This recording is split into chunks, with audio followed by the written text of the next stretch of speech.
Assalamualaikum warahmatullahi wabarakatuh. Perkenalkan, nama saya Dimas Mahendra. Saya dari kelas Elektro E reguler sore. Di sini saya akan menjelaskan tentang broadband network. Langsung saja. Apa itu broadband? Baik. Secara umum pengertian broadband adalah jalur lebar atau pita lebar. Broadband sering juga disebut dengan internet berkecepatan tinggi sebab memang umumnya kecepatan aliran data yang sangat tinggi. Biasanya penggunanya mendapatkan kecepatan 256 kilobyte yang bisa disebut dengan internet broadband. Mengapa broadband? Di sini ada 3, yaitu yang pertama digitalisasi konvergensi, 2 komputer dan aplikasi, 3 bandwidth suara, daya image dan video. Yang pertama digitalisasi konvergensi mendukung dikarenakan gelombang digital itu lebih cepat bandwidthnya dan lebih besar daripada gelombang analog. Dan sebelum ada broadband network, hampir keseluruhan jaringan komunikasi menggunakan analog, yang mana ini ada kendala pengirimannya, yang seperti pengiriman data, kendala bandwidth, dan sebagainya. Sehingga dalam pengaplikasiannya memerlukan media yang bergerak melalui sinyal digital, maka dari itu muncul broadband. Untuk yang kedua, komputer dan aplikasi. Mendukung komputer dan aplikasi bahwasanya sekarang teknologi semakin tinggi dan maju, dan maka dari itu kita memerlukan komunikasi jaringan yang dapat mendukung komputer dan aplikasi.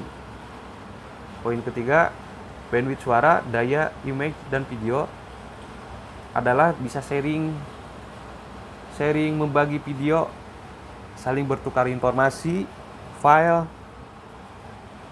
atau foto, image. Lanjut. Definisi broadband. Ada 3 definisi broadband. Yang pertama yaitu broadband service didefinisikan sebagai pelayan telekomunikasi yang membutuhkan kanal transmisi lebih besar dari 2 MB per second atau jaringan digital yang dapat melayani apa saja: jasa data kecepatan tinggi, video phone, video conference, transmisi grafik resolusi tinggi, CATV atau CCTV, termasuk juga jasa sebelum seperti telepon, data telemetri. Yang terakhir, belum ada standar global tentang definisi broadband.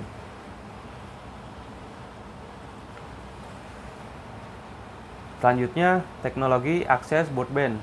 Ada 2 jenis, yaitu wireline broadband access dan wireless broadband access. Yang pertama dibagi 2, yaitu XDSL dan FTTX atau garis miring HFC. Untuk yang kedua, wireline broadband access, yaitu wireless LAN dan WiMAX. Lanjut, X tipe digital subscriber line atau disebutnya XDSL.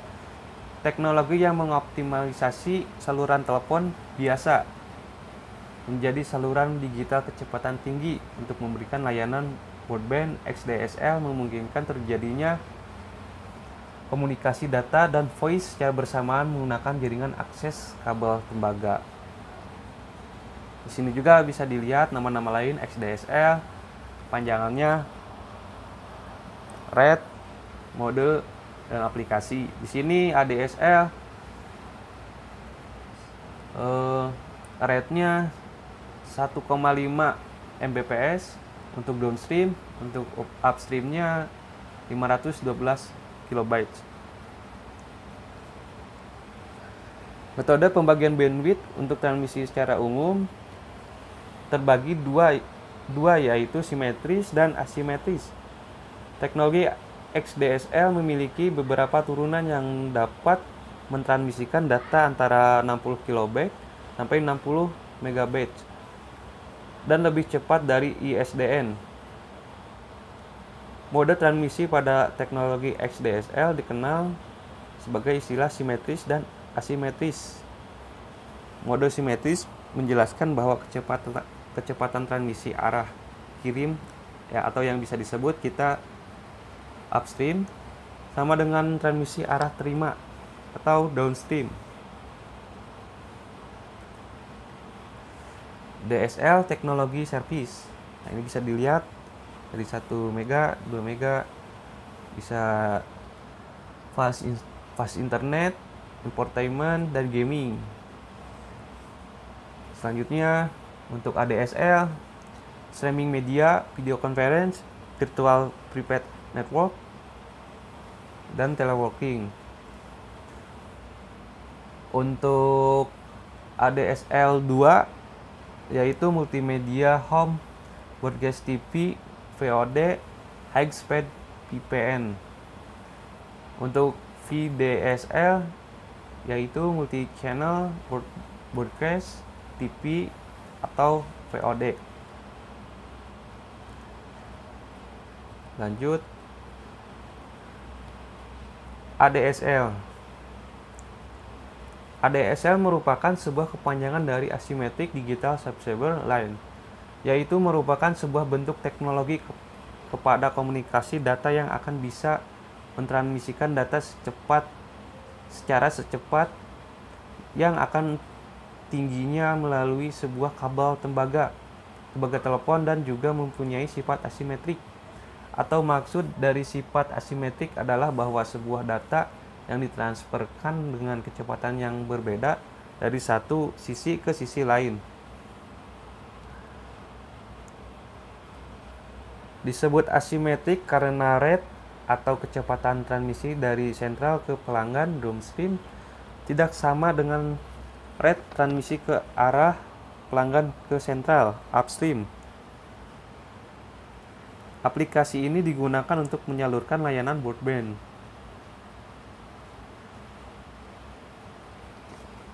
Untuk hardware ADSL, modem ADSL, DSLAM, digital subscriber, line access, multiplexer, ATM, garis miring, IP, switch titik menyambungkan antara DSLAM dengan RAS.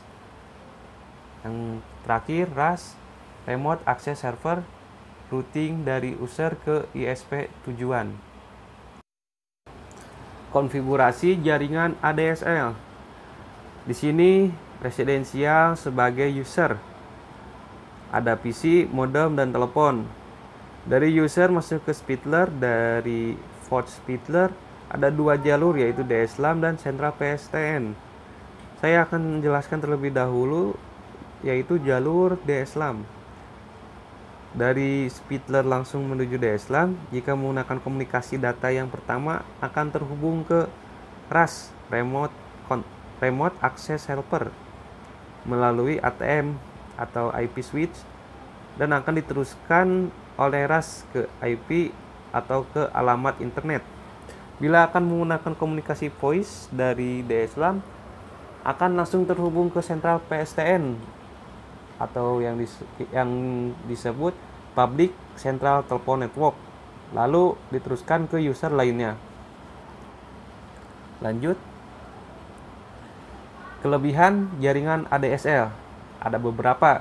Satu, saluran telepon dapat digunakan untuk pembicaraan telepon dan akses data yang bisa disebut internet, file, transfer, email, dan lain-lain pada saat bersamaan. Kedua, koneksi ke internet lebih cepat dibandingkan menggunakan analog modem. Ketiga, sifat hubungan, dedicated connecting. 4, jasa ADSL ada beberapa juga, yaitu internet access, video on demand, remote LAN access, interaktif multimedia. Untuk HDTV perlu very high data rate DSL atau FDSL. FTTX atau yang disebut fiber to the X ada beberapa juga, ada 3 di sini. Fiber to the curb atau yang disebut VTTC mengacu pada pemasangan dan penggunaan kabel optik fiber langsung ke curb. Trotoar di dekat rumah atau lingkungan bisnis. Apapun sebagai pengganti layanan telepon lama biasanya. Untuk kedua, fiber to the home atau yang disebut FTTH merupakan suatu format penghantaran isyarat optik dari pusat penyediaan provider ke kawasan penggunaan dengan menggunakan serat optik sebagai medium penghantar. Dan ketiga, hybrid system atau hybrid fiber coax adalah teknologi jaringan telekomunikasi broadband yang menggabungkan kabel koaksial dan kabel serat optik.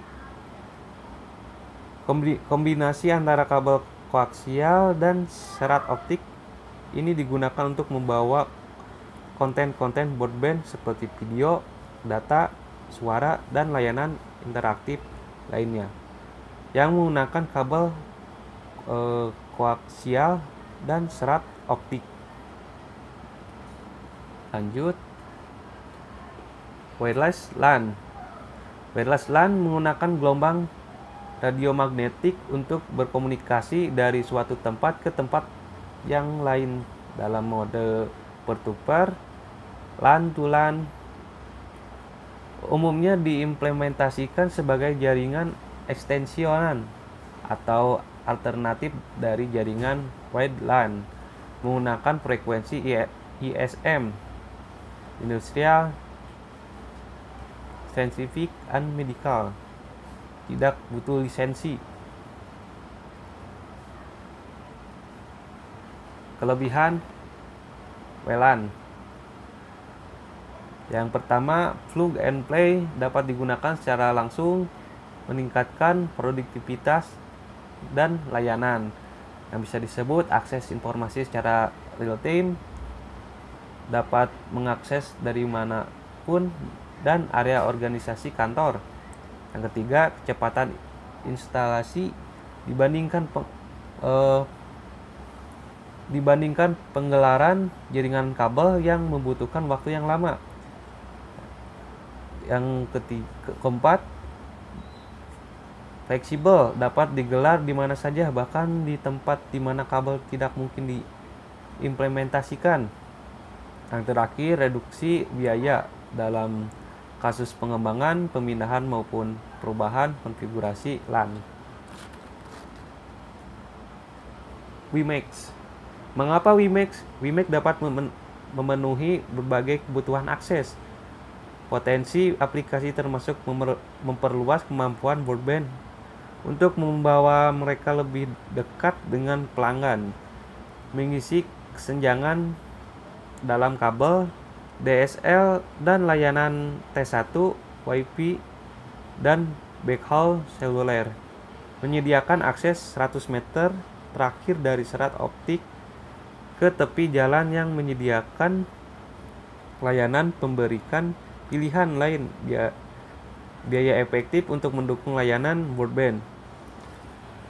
WiMAX adalah singkatan dari Worldwide Interoperability for Microwave Access, merupakan teknologi akses nirkabel pita lebar atau Broadband Wireless Access atau disingkat BWA yang memiliki kecepatan akses yang tinggi dengan jangkauan yang luas.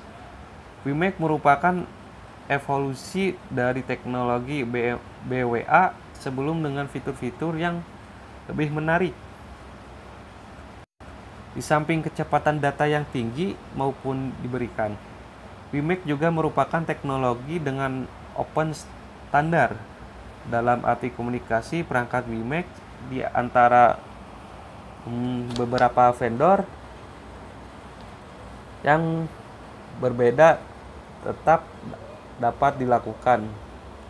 Dengan kecepatan data yang besar sampai 70 Mbps, WiMAX dapat diaplikasikan untuk koneksi broadband last mile ataupun backhaul. Sekian dari saya. Terima kasih atas perhatiannya. Mohon maaf bila ada kesalahan dalam materi saya. Wabillahi taufik wal hidayah. Wassalamualaikum warahmatullahi wabarakatuh.